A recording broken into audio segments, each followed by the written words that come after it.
Yo, in this tutorial, I'll go over how you can create this fire flashing photos effect inside of Premiere Pro. We will not use any paid assets or paid plugins for this one, so everything I'll go over will be completely free. But without any further ado, let's hop right into Premiere Pro and I'll break it down. So I'm in Premiere Pro right now and I have this clip from this Laser D music video that goes like this. And then I plan on having the flashing photos right here. And then like after around 1 second, it will go back to the music video. So basically, first thing you need to do is either find some photos of your subject, either on Google, or you could just go through the music video by dragging the clip out, go through the full music video, find some scenes that you like that you want to take a photo of. So let's say I'm a huge fan of this scene right here with this shoe. Then you just click on the export frame icon and you save it as a JPEG file, and then you can name it whatever you want. Save it somewhere in your files where you can find it, and that's about it. Next, go into your files and find the images that you just screenshotted, and I'll drag the images into my timeline and I'll make them a lot shorter than they are right now, just like that, by just dragging them back. And then right here I'll cut them using the cutting tool, clicking C on my keyboard. So let's do each one of them like 15 frames long. So I'll go right here, that's about 15 frames. And then of course I gotta drag out this clip.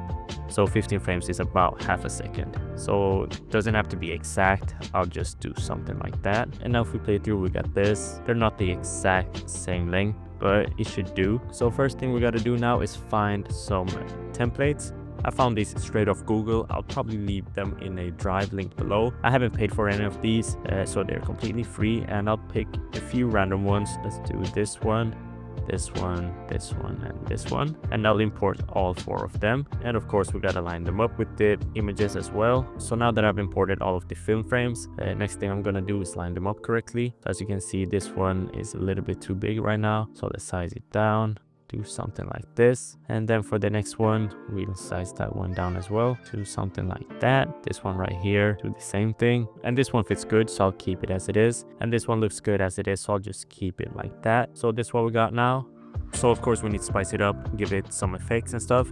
So first thing I'll do is I'll select all of these images, move them up, and then what I'll do is I'll create an adjustment layer and I'll add it in between the images and the clip right there. And let's cut it up for each and every single one of the frames and import the crop effect to the first one, and let's crop it so it aligns with the overlay that we have right here. So I'm gonna crop the bottom of the clip like that, and then the top as well to 9, a bit more, just like that. And then we'll do the same for this one. We'll add the crop effect, and let's do the right and the left. Oh, of course we're gonna add the crop effect onto our adjustment layer, not the overlay. So for the right, let's do 10 maybe.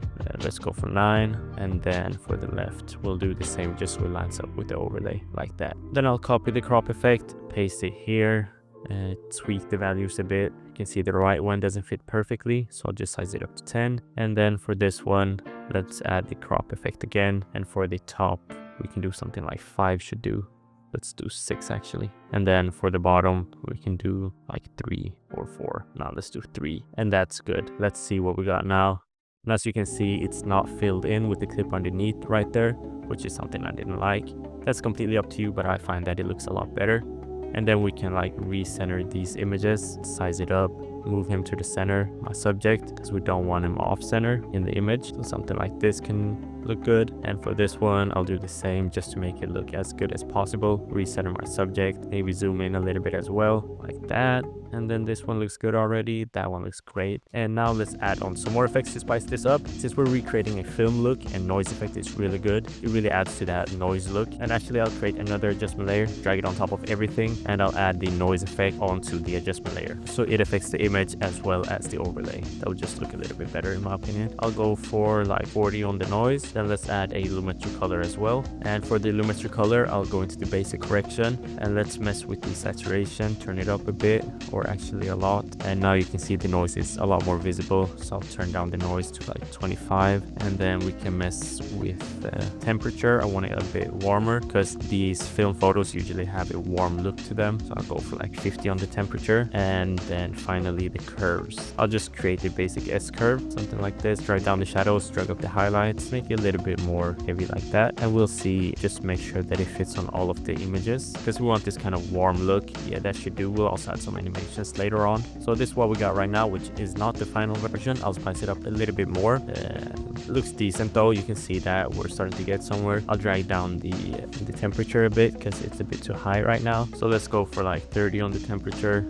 Should look a bit better. I'll make the highlights a bit yellow as well because the film look usually has a yellow greenish tint, so that's good. And now I'll go ahead and start some animations. Let's add on an adjustment layer on top of everything. You can tell that I'm really an After Effects editor. I just be adding adjustment layers everywhere. And let's make it the length of these each one of these film frames. So I'll cut it right here, and let's start off with a directional blur. I'll just use the basic one. I won't use any paid plugins, and I'll make the blur length something pretty high, like 150, and I'll keep the direction at 0. It's completely up to you. You can go for a horizontal blur if you want to, but I'll go for a vertical. I'll go in like, let's do 5 frames and turn it down to 0 here, and let's match it with some kind of flash. So let's add on a brightness and contrast, and let's just mess with the brightness here at the start. Turn it up to 100. At like 3 frames we can turn it down to 0, and if you want to, it's completely optional, but you can mess with the graph editor a little bit as well. Don't have to do anything too crazy. All you gotta do is select the keyframes, click ease out, or just doesn't matter, ease in, and let's make it a little bit heavy here at the start, so it goes fast in the beginning and then slows down. You can move that one in as well. You just gotta do it straight. It's much easier in After Effects, but let's keep it like that. So now we got this animation in place, and it should look a lot better whenever I export it out, but it's still looking good right now, looking decent. And I'll actually add the directional blur on top of the brightness and contrast, just a tiny detail. And now I'll duplicate this adjustment layer, paste it on every single clip, and make sure that they're not overlapping like that. This is what we got right now. We'll do some final tweaks to the animation because I want to spice it up a lot more.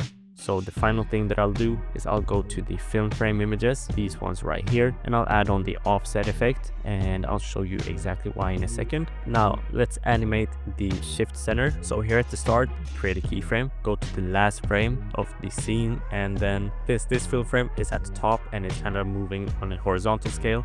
We'll move the horizontal position to the left so you can create this kind of animation. I'm not sure how much I moved it. Let's just animate it and see what it looks like. That's decent, maybe a little bit too much movement as you can see, so we'll just keep it a little bit more subtle, not as much. I think I moved it by like 60 pixels from 960 to 900. And let's do the same for the next one right here.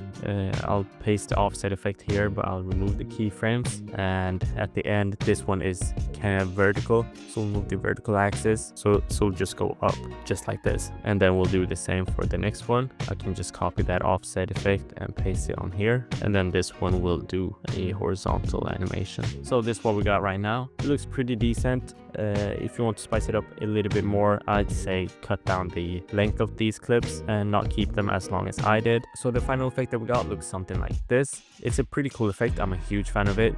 The images, like the shoe, probably didn't match too well, so I'd say spend more time picking the images. I just did it pretty quickly for the sake of this tutorial. Yo, before I end this tutorial, I just want to let y'all know real quick, I've been working on this update for my After Effects plugin VFX kit, and basically what the update will do is by using a prompt like fast, high, energy, and then choosing the amount of effects you want, and then clicking go, it will automatically add effects onto your timeline with just the click of a button, which is absolutely mind-blowing. And as you can see, we have a bunch of effects in here. Now the plugin is not finished yet. We've been working on it like every single day to finish it up, but VFX Kit version 1 is out and it's linked in the description. Everyone who has it will get the new version for completely free before the price goes up. But that's it, that's all I wanted to say. Thank you so much for watching this tutorial, and I'll see you in the next one.